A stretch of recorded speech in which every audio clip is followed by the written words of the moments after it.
우리에게 주신 하나님 말씀 구약성경 예레미야서 4장입니다.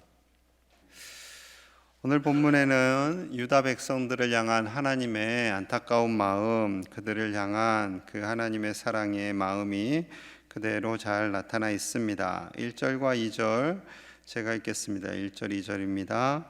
여호와께서 이르시되 이스라엘아 내가 돌아오려거든 내게로 돌아오라. 내가 만일 나의 목전에서 가증한 것을 버리고 내가 흔들리지 아니하며 진실과 정의와 공의로 여호와의 삶을 두고 맹세하면 나라들이 나로 말미암아 스스로 복을 빌며 나로 말미암아 자랑하리라. 아멘. 너희가 돌아오면, 이스라엘아 너희가 돌아오면, 너희가 돌아오려거든 내게로 돌아오라. 돌아오려거든 돌아오라. 언제든지 돌아올 수만 있다면 돌아오렴, 이렇게 말씀하시는 거죠. 아직 돌아오지 않은 상태입니다. 그리고 하나님의 말씀을, 하나님의 삶을, 여호와의 삶을 두고 맹세하면 진실과 정의와 공의로 살겠다고, 하나님만 의지하겠다고 맹세하며 돌아온다면 하나님으로 말미암아 복을 빌게 되고 나로 말미암아 너희가 자랑하게 될 거야 라고 하나님 말씀하시는 거죠. 하나님을 전적으로 의지하게 되면 너희가 반드시 복을 받을 거야 라고 서두에 시작을 하고 계십니다. 하나님은 우리에게 복을 주시는 하나님이시지요. 우리가 무엇을 잘못하나 호시탐탐 우리의 죄를 하나하나 다 지어서 징계하고 심판하고 이를 위해 벼르시는 그런 하나님이 결코 아닙니다. 신명기 5장 29절에서 이렇게 말씀하세요. 다만 그들이 항상 이 같은 마음을 품어 나를 경외하며 내 모든 명령을 지켜서 그들과 그 자손이 영원히 복받기를 원하노라. 이것이 하나님의 마음이죠. 하나님의 백성들이 영원히 복을 받기를 원하시는 것, 하나님을 경외함으로 말미암아 우리가 이 땅에서뿐만 아니라 영원히 하나님과 동행하는 복을 받는 것, 그것이 바로 하나님의 마음입니다. 하나님이 우리의 목자가 되시고 우리를 언제나 푸른 초장과 쉴만한 물가로 인도하시는 하나님이심을 믿고 나아갈 때 하나님께서 우리에게 반드시 복을 주시는 하나님이심을 신뢰하시기를 소망합니다. 그런데 우리 인간에게는요, 참 욕심이 많습니다. 하나님께서 에덴 동산을 지으시고 아담과 하와에게 그 땅을 다스리게 하셨지요. 모든 것을 다 가졌습니다. 하나만 빼고, 선악을 알게 하는 나무의 열매, 그거 하나 빼고는요, 나머지는 거의 하나님처럼 그 땅을 다스리고 마음껏 누리고 마음껏 먹고 그렇게 살 수 있었음에도 불구하고 죄성이 들어오게 되지요. 그 인간이 하나님처럼 되고 싶은 겁니다. 하나님의 영역까지 차지하고 싶은 마음이 인간에게 있었던 거죠. 더 많은 탐욕, 더 많은 쾌락을 따라 살고 싶어 합니다. 그로 말미암아 죄가 우리 안에 들어오게 되었지요. 이러한 시대를 살고 있는 우리에게 하나님께서는 말씀하십니다. 자, 3절과 4절 함께 봅니다. 3절 4절 시작. 여호와께서 유다와 예루살렘 사람에게 이와 같이 이르노라. 너희 묵은 땅을 갈고 가시덤불에 파종하지 말라. 유다인과 예루살렘 주민아, 너희는 스스로 할례를 행하여 너희 마음 가죽을 베고 나 여호와께 속하라. 그리하지 아니하면 너희 악행으로 말미암아 나의 분노가 불같이 일어나 사르리니 그것을 끌 자가 없으리라. 아멘. 하나님께서 말씀하세요. 3절에서 묵은 땅을 갈고 가시덤불에 파종하지 말아라. 묵은 땅을 좀 갈아라. 그리고 열매 맺을 수 없는 가시덤불에 씨앗을 뿌리지 말아라. 너희는 마음의 할례를 해라 말씀합니다. 너희 마음 가죽을 베고 할례를 하고 마음을 새롭게 하라는 거죠. 그리고 하나님께 속하라. 그리하면 하나님께서 복을 주실 텐데 그리하지 아니하면 하나님의 분노가 일어나겠다라는 말씀입니다. 우리는요, 언제든지 묵은 땅이 될 수 있습니다. 언제든지 우리 마음밭에 가시덤불과 같은 그 잡초들이 자라서 하나님의 말씀이 마음에 들어오지 않게끔 하는 경우들이 있지요. 그러하기 때문에 하나님께서는 계속해서 마음의 할례를 해라 라고 말씀하십니다. 마음을 막고 있는, 하나님의 말씀이 들어가는 것을 막고 있는 그 마음밭, 묵은 땅, 딱딱하게 굳어진 땅들을 기경하라는 거죠. 여러분, 우리가 은혜를 받고 기쁨 안에 거할 때도 있지만 시간이 흐를수록 인간의 죄성상 늘 이렇게 굳어지기 참 쉽습니다. 누구든지 그래요. 직분이 있든 없든 목사님이든 아니든 누구든 다 얼마든지 묵은 땅이 될 수가 있습니다. 자꾸 사단이 우리의 마음을 그렇게 묵은 땅으로 만들어요. 조금만 말씀을 들어도 에이, 아는 말씀인데 에이, 다 알아, 다 해봤어. 그런 식으로 이제 말씀이든 교회의 사역을 그렇게 포장하게 됩니다. 그렇게 자꾸 스스로를 포장하다가 보면요, 우리의 마음밭이 어느덧 굳은 땅이 되는 거죠. 그 굳은 땅을 계속 갈아엎기를 원하십니다. 사도 바울 역시 평생을 복음을 전하며 삽니다. 그런데 그의 삶 속에서요, 끝까지 하나님의 나라 가는 그날까지 그는 늘 은혜 안에 살아갑니다. 정말 부러운 사람이에요. 빌립보서 3장 7절과 8절에서 그는 이렇게 고백합니다. 들어보십시오. 그러나 무엇이든지 내게 유익하던 것을 내가 그리스도를 위하여 다 해로 여길 뿐더러 또한 모든 것을 해로 여김은 내 주 그리스도 예수를 아는 지식이 가장 고상하기 때문이라. 내가 그를 위하여 모든 것을 잃어버리고 배설물로 여김은 그리스도를 얻고 그 안에서 발견되려 함이니 내가 가진 의는 율법에서 난 것이 아니요 오직 그리스도를 믿음으로 말미암은 것이니 곧 믿음으로 하나님께로부터 난 의라. 아멘. 예수 그리스도를 위해서 다른 모든 것들은 다 해로 여기겠다. 왜냐하면 예수님을 아는 지식이 가장 고상하고 가장 탁월하기 때문입니다. 그래서 예수님을 위하여 자신은 모든 것을 잃어버리고 배설물로 여긴다. 필요 없는 것, 버려야 할 것으로 여긴다라는 거죠. 여러분, 바울은요, 구약 성경에 능통한 사람이었습니다. 그 당시에는 구약 성경밖에 없었어요. 예수님 시대나 사도 바울 시대에는. 그때 바울이 공부했던 것은 구약 성경이죠. 구약 성경을 가장 잘 가르치고 탁월하게 공부하는 그 가말리엘 문화생이 되어서 열심히 공부합니다. 그런데 그가 나중에 깨달았어요. 예수님을 만나고 구약 성경이 따로 존재하는 것이 아니라 예수님을 보여주는 책이었구나라는 것을 깨달은 거예요. 구약 성경, 구약 율법을 아무리 열심히 연구하고 애를 써서 율법을 지킨다고 하는 것이 얼마나 헛된 것인가를 알고 그것이 중요한 것이 아니라 구약 성경이 존재하는 이유는 예수님을 보여주는 것임을 깨달은 겁니다. 그렇기 때문에 결국은 예수 그리스도이구나라는 것을 깨닫고 그 놀라운 은혜에 감격하여서 다른 모든 지식은 버리겠다. 나는 주님만을 드러내겠다라는 것이지요. 이것은요, 구약 성경을 버리겠다라는 것이 아니라 구약 성경의 핵심인 예수님을 붙잡고 그 외의 세상의 모든 지식들은 다 버리겠다라는 바울의 고백입니다. 날마다 매일의 삶 속에서 예수님을 깨닫고 예수님의 그 은혜의 날개 아래 거하시는 저와 여러분들 되시기를 간절히 소망합니다. 우리의 마음이 굳어지는 것, 제대로 성경을, 복음을 알지 못하면서 성경을 안다고 말하고 나 다 알아 라고 생각하는 그러한 마음을요, 다 내려놔야 돼요. 목사님이든 누구든지 다 내려놔야 돼요. 겸손하게 낮아지면서 하나님의 말씀을 깨닫고 은혜 아래서 하나님으로 말미암아 기뻐하며 예수님의 그 놀라우신 사랑을 경험하며 살아가시는 저와 여러분들 되시기를 간절히 축복합니다. 하나님의 사랑과 복을 거절하고 다른 허탄한 대상을 섬김으로 인해 결국 이스라엘에게 징계가 임하게 되지요. 7절입니다. 7절 같이 봅니다. 시작. 사자가 그 수풀에서 올라왔으며 나라들을 멸하는 자가 내가 땅을 황폐하게 하려고 이미 그의 처소를 떠났은즉 내 성읍들이 황폐하여 주민이 없게 되리니. 아멘. 사자가 그 수풀에서 올라왔으며 나라를 멸하는 자가 나아왔으되 라는 이 말씀은 결국 유다마저도 하나님을 떠났고 하나님께서 참으시고 또 참으시다가 결국에는 바벨론을 들어서 그들을 치실 것을 말씀하십니다. 하나님께서 이스라엘을 이렇게 기다리신 것은 아브라함 때부터 시작하면 무려 1400년입니다. 1400년.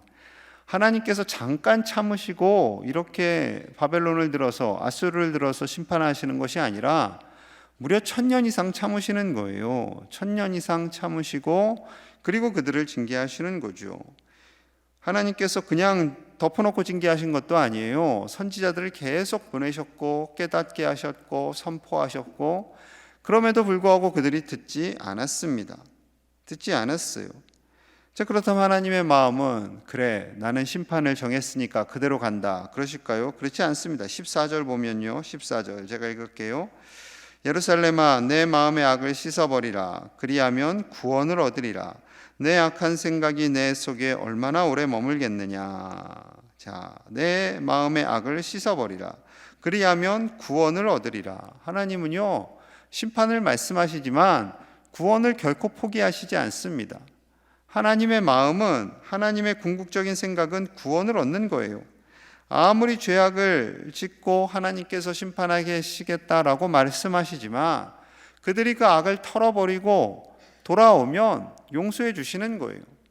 요나가 니느웨로 가기 싫어하잖아요. 니느웨 땅 밟기 싫어하죠. 아수르의 수도니까. 아수르가 북이스라엘을 멸망시키잖아요. 계속 공격한 그 나라에 가서 심판을 선포하는 거, 뭐 좋겠습니까? 그런데 가서 심판을 선언했더니 그 사람들이 다 회개하고 돌아오는 거예요. 그러니 하나님이 심판을 하시지 않겠다고 하시잖아요. 그러니까 요나가 짜증을 내죠. 하나님 이럴 줄 알았어요. 그들 돌아오면 하나님은 용서하실 줄 알았다니까요. 그래서 내가 오기 싫었던 거예요 하면서 짜증을 내잖아요. 여러분, 하나님은요, 심판을 하시겠다 했지만 그들이 돌아올 때 용서하시는 하나님이십니다. 그런데 하나님을 잘 모르는 사람들은 심판의 하나님, 지옥을 만드신 하나님, 자기가 하나님을 사랑한다면 백성들을 사랑한다면서 왜 지옥을 만드는 하나님, 이상한 하나님이다라고 해서 하나님을 싫어하는 사람들이 있지요. 그런데 그것은요, 하나님에 대해서 잘 모르시는 겁니다. 우리를 사랑하시는데 어떻게까지 사랑하세요? 그 아들을 십자가에 내어놓기까지 사랑하시는 거예요. 그런데 그 본질인 사랑과 구원하려는 마음은 생각하지 않고 지옥을 만들었다고, 하나님 싫다고 핑계죠. 핑계입니다. 하나님에 대해서 잘 모르면서 아는 척하는 겁니다. 그래서 22절에요, 하나님이 이렇게 말씀하세요. 22절 함께 볼게요. 22절 시작. 내 백성은 나를 알지 못하는 어리석은 자요, 지각이 없는 미련한 자식이라. 악을 행하기에는 지각이 있으나 선을 행하기에는 무지하도다. 하나님이 안타까워하는 마음입니다. 1300년, 1400년 동안 기회를 주고 기다렸지만 그들이 하나님을 온전히 경외하지 않는 것에 대해서 그들은 나를 알지 못하는 백성들이다, 어리석은 자며 미련한 자식들이다 라고까지 표현을 하십니다. 자, 하나님께서요, 우리에게 원하시는 것은 진실된 마음이죠. 분명히 이들이 이 당시에 하나님을 경외한다고 나름 표방은 하고 있었습니다. 그러나 진실되지 않았던 거예요. 자, 30절 제가 읽을게요. 30절입니다. 멸망을 당한 자여, 내가 어떻게 하려느냐. 내가 붉은 옷을 입고 금장식으로 단장하고 눈을 그려 꾸밀지라도 내가 화장한 것이 헛된 일이라. 연인들이 너를 멸시하여 내 생명을 찾느니라. 멸망당한 자요, 이스라엘 유다 백성들을 의미하죠. 너희가 아무리 붉은 옷을 입고 금장식을 하고 눈을 그려서 꾸밀지라도 너의 모든 화장한 것이 헛되다. 너희들의 위선과 가식이 헛되다. 마치 이런 모습이다라는 거예요. 겉만 포장하려고 하는 외식주의, 이것에 대해서 하나님께서 말씀하십니다. 여기는 믿음의 사람들이 어떤 사람도 이 말씀 안에서요 적용되지 않는 사람이 없습니다. 마태복음 23장 27절에서 예수님께서 이렇게 말씀하시죠.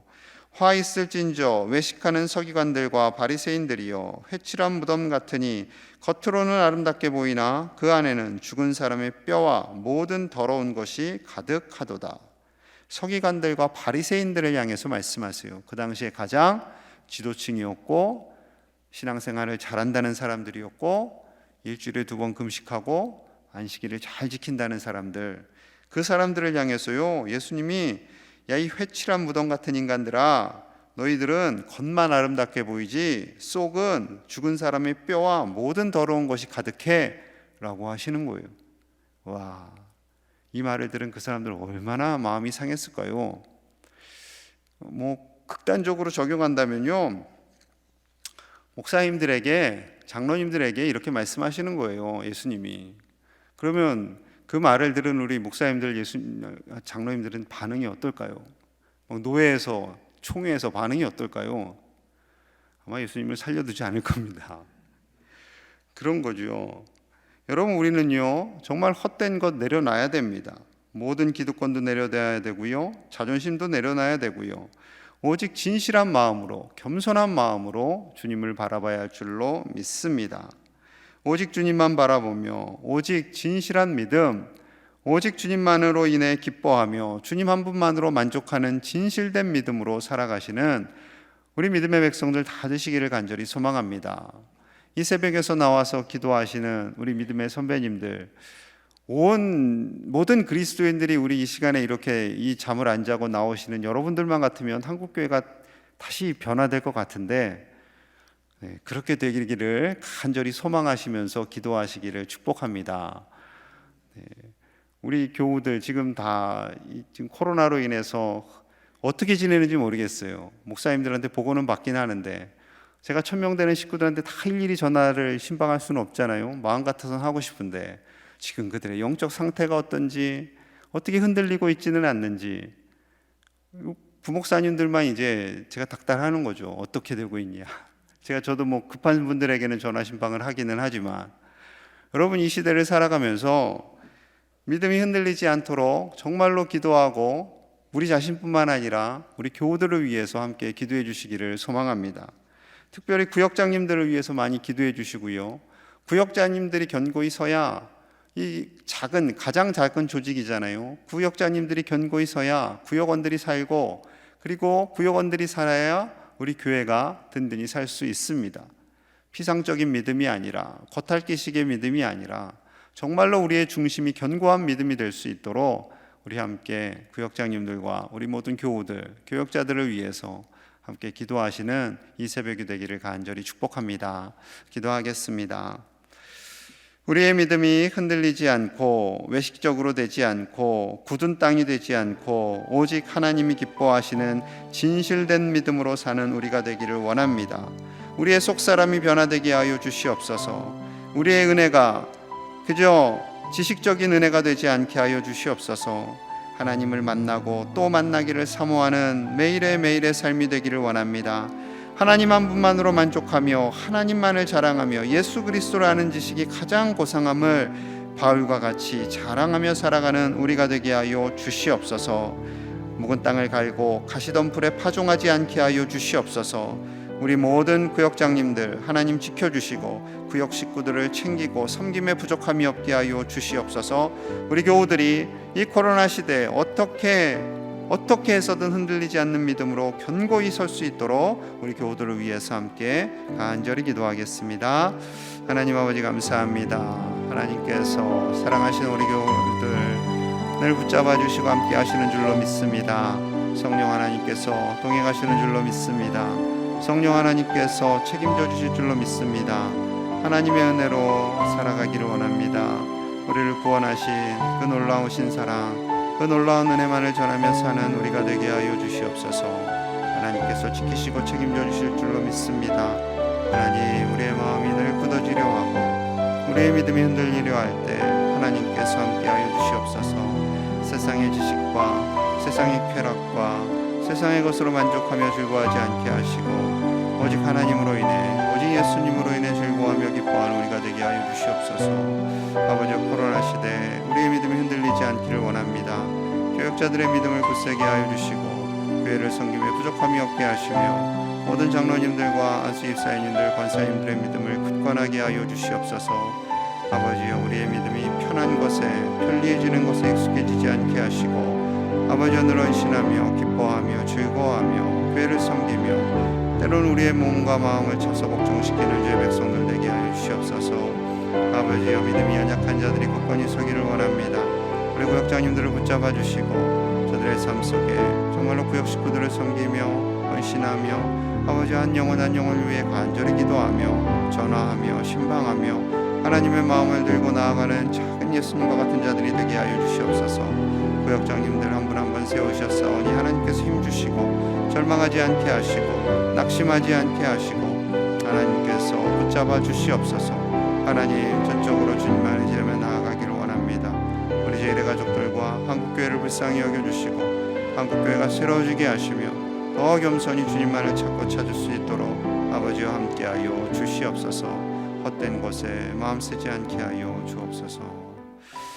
하나님 감사합니다. 우리의 몸과 마음을 다해 주님을 더 사랑하기를 원합니다.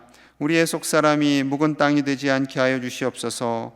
가시덤불에 씨앗을 심는 어리석음이 드러나지 않게 하여 주시옵소서. 오직 하나님으로 인해 즐거워하며 예수 그리스도 그 은혜 안에 잠겨 살게 하여 주시옵소서. 세상에 어려움이 있다 할지라도 오직 하나님께서 주시는 그 크신 은혜와 사랑만을 가슴에 새기며 하나님 꽉 붙잡고 살아가게 하여 주시옵소서. 주님, 하나님께서 세워주신 귀한 구역장님들 있습니다. 아버지, 이 시대의 구역 식구들 흔들리지 않도록 저들을 위해 기도하며 신방하며 수고하는 우리 구역장님들을 격려하여 주시고 구역이 흔들리지 않고 견고해 질 수 있도록 하나님 붙잡아 주시옵소서. 모든 직분자들과 교역자들 하나님께서 책임져 주시고 우리 교회가 든든한 믿음의 반석 위에 서게 하여 주옵소서. 예수님 이름 받들어 간절히 기도하옵나이다. 아멘.